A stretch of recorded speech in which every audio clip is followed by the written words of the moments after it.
Boa tarde, eu sou o Kaique e eu vou falar um pouquinho da parte visual do nosso programa no Edsen. Bom, o nosso projeto ele consiste em uma simulação de um elevador e a gente separou essa simulação em duas partes.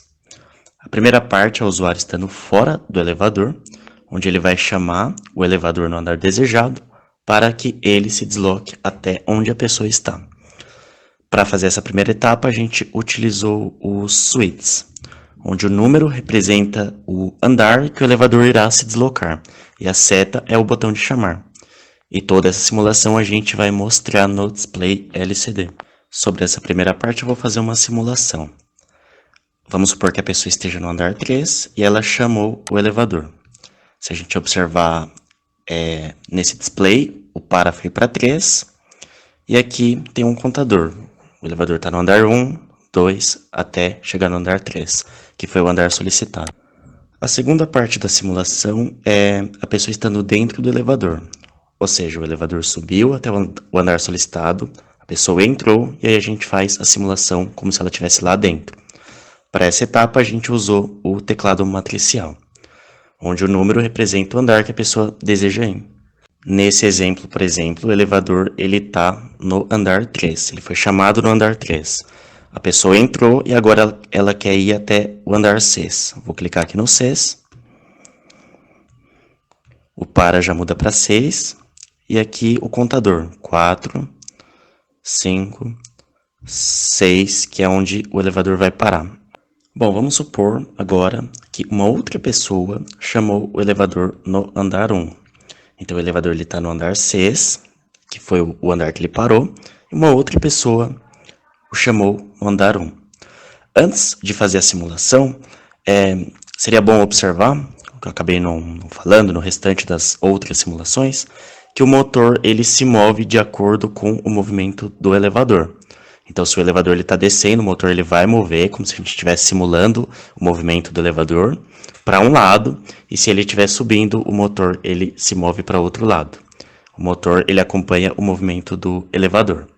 Então, vamos lá, a pessoa chamou no andar 1. Ok, apertou na seta, o para vai para o andar 1, e o elevador que está no andar 6 vai começar a decrementar. Foi para o andar 5, 4, 3, 2, até chegar no andar 1. Boa tarde, eu sou o Paulo e eu vou explicar um pouco do funcionamento do código do projeto do elevador. O código começa no Start, onde ele inicializa as variáveis do teclado matricial, depois ele inicializa o display e depois tem uma função que escreve no display o valor do nome do elevador, depois o atual e o para. Depois ele vem para o main e reinicializa as variáveis, onde R7 é o andar atual, R6 o andar solicitado, R5 o andar em que foi chamado e R4 a quantidade de andares que tem que mover. O 60H e 70H são posições da memória que controlam o display. Depois ele fica nesse looping, aguardando o elevador ser chamado. Quando eu clicar no botão no andar e clicar no botão de interferência externa, ele vai vir para a parte de interferência externa e vai chamar a função que controla a primeira parte do programa, onde ele está fora do elevador. Aí ele vai chamar a função andar chamado, onde ele testa os switches e descobre em qual andar ele foi chamado e move para o R5. E depois ele vai fazer uma conta subtraindo do andar atual o andar chamado para verificar. Se for positivo, quer dizer que ele vai descer. O andar solicitado está mais alto o andar atual está mais alto que o andar solicitado. Se for negativo, quer dizer o contrário, então ele vai subir. E aí eu tenho que fazer uma função para descobrir o valor absoluto para guardar o número de andares em R4. E aí, dependendo da resposta, eu vou descer ou subir. O descer e subir funciona de modo similar.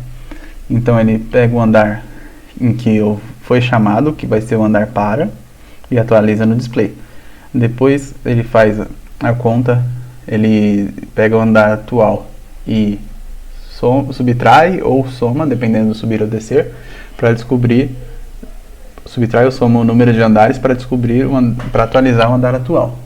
Depois ele vai mover o motor. Ele vai pegar o número de andares e multiplicar por 4. E aí vai descobrir o número de rotações que o motor tem que fazer para mover o andar. Para cada andar são 4 rotações. Então aí ele vai multiplicar e vai descobrir o número de rotações necessárias para mover até o andar em que foi chamado. Depois ele vai acionar a interferência do contador, vai configurar o contador e vai ligar no sentido horário ou anti-horário, dependendo se ele vai subir ou descer. Se subir vai ser no horário, se descer vai ser no sentido anti-horário. Depois ele tem um contador que vai atualizando andar por andar o display atual, a parte atual do display. O subir funciona de modo similar, e aí ele volta para a parte da interferência, onde vai se chamar a segunda subrotina dentro do elevador. E aí ele vai para a parte de dentro do elevador, e aí ele vai ler do teclado qual o valor do andar em que a pessoa vai. O andar que ela deseja ir depois que ela está dentro do elevador. E aí ele vai chamar a função de diferença andares, que vai fazer a mesma coisa, vai tentar descobrir o andar, a quantidade de andares, e aí se der positivo vai descer, se der negativo ele vai descobrir o valor absoluto de andares, e quer dizer também que ele vai subir. E aí essas funções descer eleve e subir eleve funcionam de modo similar às funções subir e descer, a não ser pelo fato que o andar para vai ser o andar solicitado dessa vez, e o andar atual é o andar que foi chamado. E aí ele vai atualizar o andar atual, né, subtraindo ou somando o número de andares, e vai funcionar o motor da mesma maneira, subtraindo o número de rotações do motor de 256 e movendo para o TL1 para acionar o contador da interferência externa. E aí assim, e todas as vezes que o número de rotações atingirem, cada vez que dá uma rotação do motor, ele conta no contador, ele atualiza o TL1.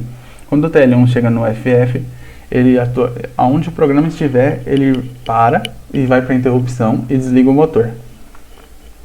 E aí depois ele volta para... Eu tenho as funções também, né, de configuração, que são as funções de display, o display para, que é onde ele posiciona o cursor para atualizar o display para. O display atual, a mesma coisa. Tem as funções de inicializar o display, que ele escreve no display.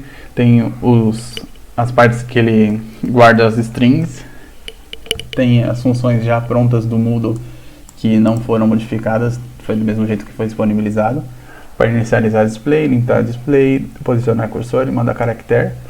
E as funções de leitura do teclado também, que também foram disponibilizadas no Moodle e também estão da mesma maneira, a não ser pelo número de registradores que foi mudado para não dar conflito.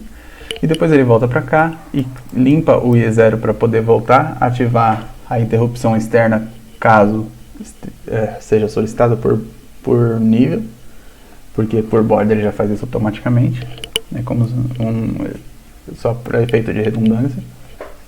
E depois ele volta para o looping, onde ele vai aguardar chamar novamente para voltar a funcionar, voltar ao ciclo de funcionamento do elevador. E é assim que funciona o elevador.